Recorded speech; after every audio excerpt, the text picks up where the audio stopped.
চন্দ্রবিতানের পক্ষ থেকে আপনাদের নমস্কার। আজ আমার প্রথম নিবেদন পারিবারিক কবিতা, সুবোধ সরকার কবি। বাড়ি থেকে পালিয়ে 4 মাস বাদে মেজো ভাই ফিরে এলো। সারা শরীরে ক্ষত চিহ্ন, সঙ্গে নতুন ব্যাধি।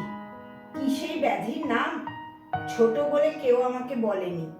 শুধু মা তার পুত্রকে জড়িয়ে ধরে বলতো, ইচ্ছে করে পেট কেটে তোকে ফিরিয়ে নি। আমি থাকতাম আড়ালে, বৃষ্টির জন্য ছাদে উঠে দাঁড়াতাম।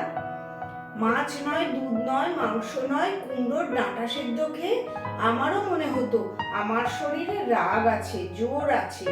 একদিন মাঝরাত্রিরে হারে রে রে রে রে বলে চিৎকার করে উঠল।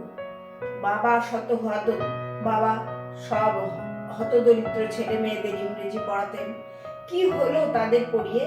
তারা কি ভারতবর্ষ পাল্টে ফেলেছে, নাকি মাথায় ইট নিয়ে চলেছে অযোধ্যার দিকে? পাড়ার লোকেরা একদিন বাবাকে ডেকে বলল, আপনার ছোট ছেলেটা খুব ভাবুক, ছাদে দাঁড়িয়ে থাকে, ওকে একটা চায়ের দোকান কিনে দিন। সন্ধেবেলায় ছাদ থেকে নামিয়ে সে কি মার, জীবনে ভুলবো না। কোথা থেকে একদিন একটা ফুটফুটে মেয়ে এলো আমাদের বাড়িতে। আমরা তাকে কেউ চিনি না, কিন্তু সে আমাদের প্রত্যেকের নাম জানে। সে মাকে তসরের কাপড় পরালো, বাবাকে দামি সিগারেট দিল, উচ্ছন্নে যাওয়া মেজো ভাইকে ডাক্তার দেখিয়ে আনলো। আমাকে নিয়ে এলো নদীর কাছে, বলল চোখ বোঝো। আমি সমস্ত পোশাক খুলে নদীতে নামবো। আজ 15 বছর বাদে সেই নদীর সামনে দাঁড়ালাম, কিন্তু সেই মেয়ে নদী থেকে আর কোনোদিনও উঠে আসেনি।